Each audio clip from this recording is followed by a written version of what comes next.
Here are a few tips on how to start journaling. I hate this chicken. Hi, I'm Mariam, and this is day 4 of my 30-day content diary. Today, I'm going to be talking about Qur'an journaling.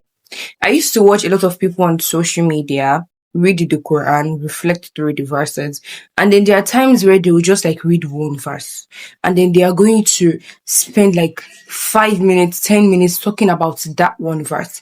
And then I just usually think to myself that, okay, I also read this verse too, but I did not spend this much time reflecting over it. And that was when I realized that I have not been reading the Quran properly. I basically just set a goal for myself. Make sure to read the Quran every day. And that was what I was just doing. I didn't spend time looking at the verses, trying to understand the deeper meaning behind them, trying to really reflect in the words of Allah. I only wanted to complete a goal. Just reading the Quran is not enough. Just opening the pages, reading them every day is not enough. You really actually need to understand what you are reading. The more you read the Quran, the more you reflect on the verses, the more you appreciate its beauty. And that was when I started Quran journaling. So Quran journaling is basically journaling, but then journaling the Quran. If you want to start Quran journaling, you might get distracted in the process. What do I mean? So I basically started Quran journaling because I wanted to understand the verse of Allah, because I wanted to reflect in them more. But then when I started, I became more focused on making my journal look pretty than actually journaling.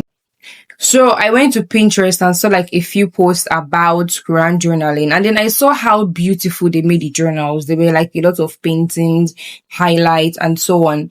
And then I just got distracted, and then I was so focused on making my own journal look that way that I completely forgot about why I bought the journal in the first place.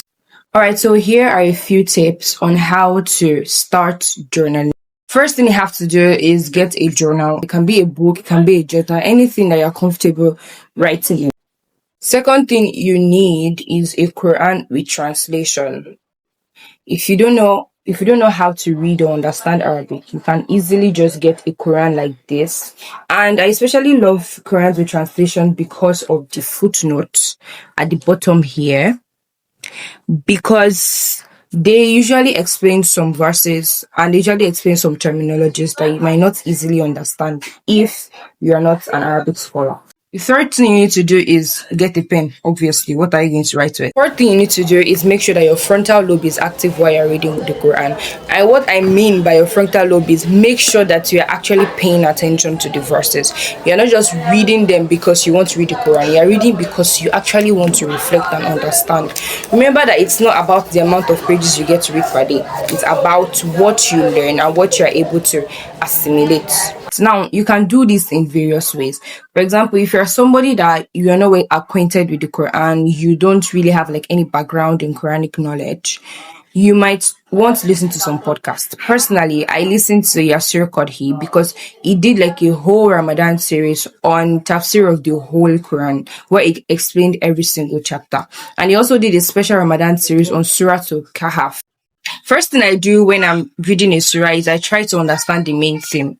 So here's an example of our journal in Surah Al-Kahf, meaning the curving sand tract, which is the characteristic of the region once inhabited by the tribe of Ad. Those are people of prophethood. And the main theme of this surah is disbelief and doubt of the message revealed by the prophet.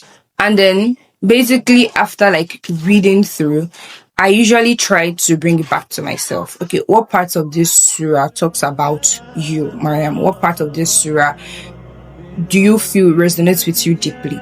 And that's basically how you journal. If you want to do all the designing and annotating and highlighting with colorful pens like this, you can, but then again, just remember that that's not the main reason you started journaling in the first place. You're journaling because you want to understand the Quran, not because you want to beautify pages. Tell me if you would want to see more videos about Quran journaling from me. Bye.